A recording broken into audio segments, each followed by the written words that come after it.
Greetings, members, one and all of the Salivation Nation. Amazingly enough, it looks like the Fed chairman is worried about the rising U.S. debt.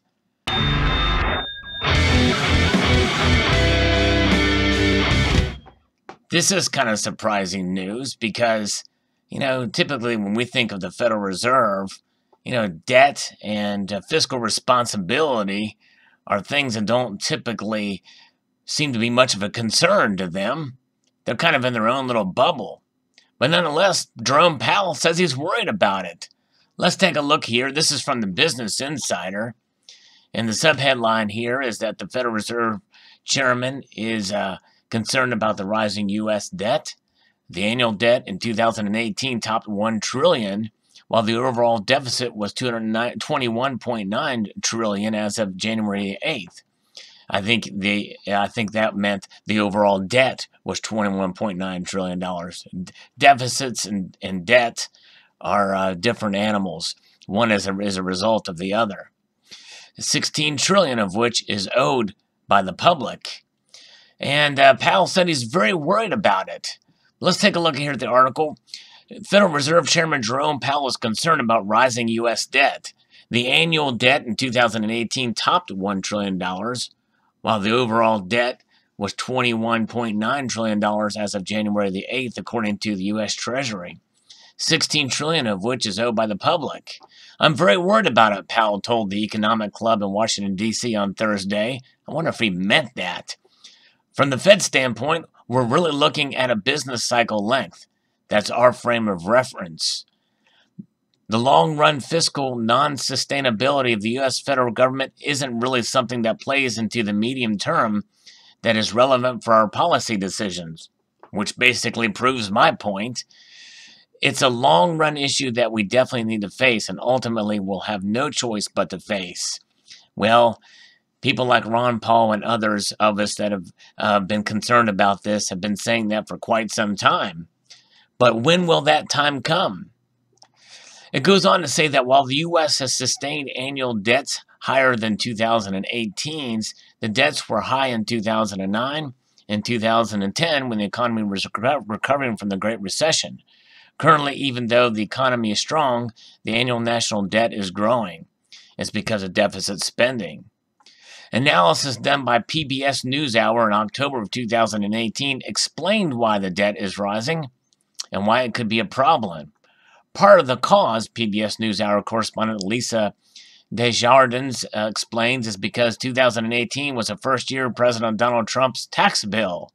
Tax revenue, she said, was nearly flat, while government spending by both Democrats and Republicans increased with the bipartisan budget bill.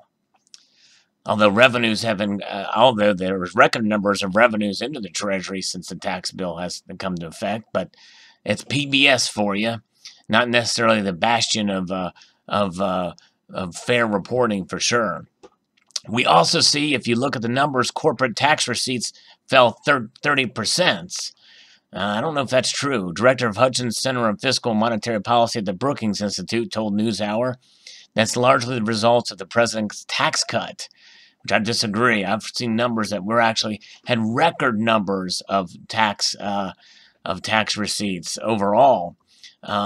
For last year, or for 2017, 2018. So what we're seeing, you would expect at a time like this, revenues rising faster than spending because the economy is strong, more people working, paying taxes, few people collecting unemployment benefits and such. And the deficit would shrink, he continued. We see the opposite. That's largely because of the tax cut. And again, when you think about it, people are working, and the deficit doesn't necessarily shrink because of tax cuts. Government can still spend a lot more than the revenues that come in. If current laws stay in place, Business Insider Bob Bryan explained, in October, the annual deficit is expected to hover just shy of $1 trillion for fiscal year 2019, and the eclipse of $1 trillion mark on the following 4 years, according to official Trump administration estimates. And since the prior article, which is obviously very slanted, let's go check out. This is the federal revenues hit all-time highs under Trump's tax cuts. Critics of the tax cuts said that they would blow a hole in the deficit, yet individual income taxes climbed 6% in just the ended fiscal year 2018, as the economy grew faster and created more jobs than expected.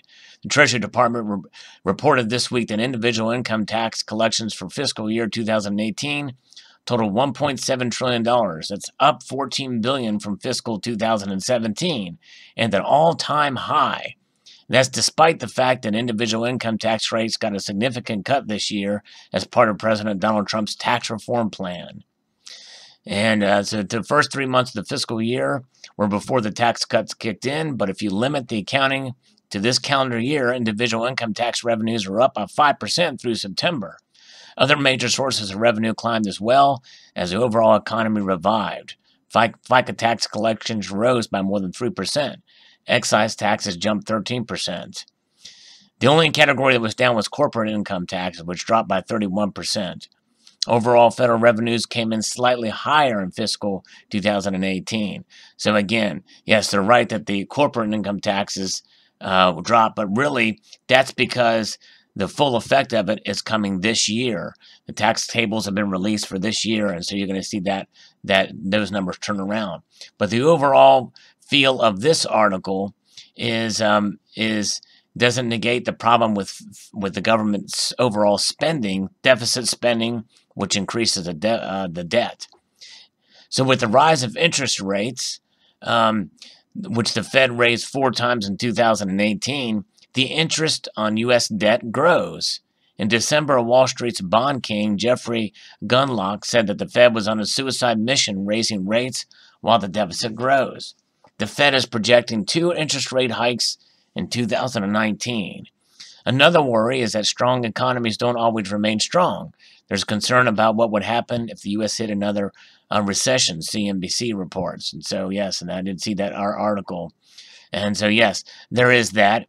But, you know, it's a concern, obviously, for the Fed chair. And I wonder if the Fed chair, what he thinks about gold and silver as a ways to protect yourselves. And I certainly, and you know, that gold and silver protect us no matter what the interest rates are, no matter what the debt is.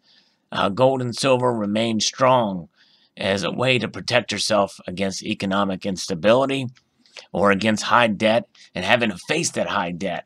Because as long as we keep our houses in order and control our spending, that's the best solution.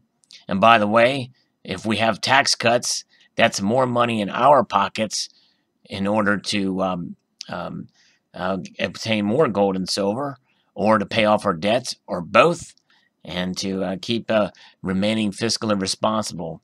Because as most of us know, you know, the economy is driven by the private sector, and so we want to encourage people, and that's why I believe that most of us in this community, no matter what our feelings are on tax cuts or debt or what have you, I think that most of us understand individual fiscal responsibility and individual financial freedom is where we want to be.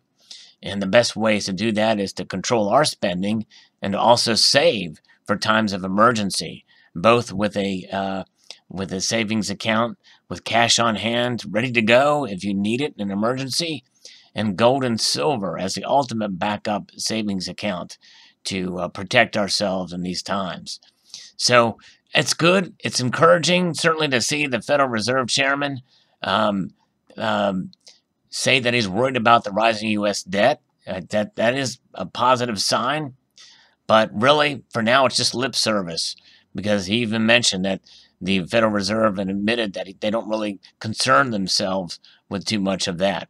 Of course, this article here goes on to blame tax cuts for the problem with the debt, but it's really the big problem is spending. That's right. It doesn't matter what the tax cuts are or what they do. If the government takes in that extra revenue, which we've proven has increased under the tax cuts, and they spend more than what they take in, the deficits are going to go up, which in turn causes a higher debt. And that is a problem. And that's a continuing problem for which politicians on both sides of the aisle will continue to kick the can down the road Well, if the can is made of gold, it's going to be a lot harder to kick. For us, we're going to keep our cans full of gold and silver. That's going to protect us. Post your thoughts below. Would like to extend a multitude of gratitude to y'all for watching, and encourage you to please rate, comment, and subscribe.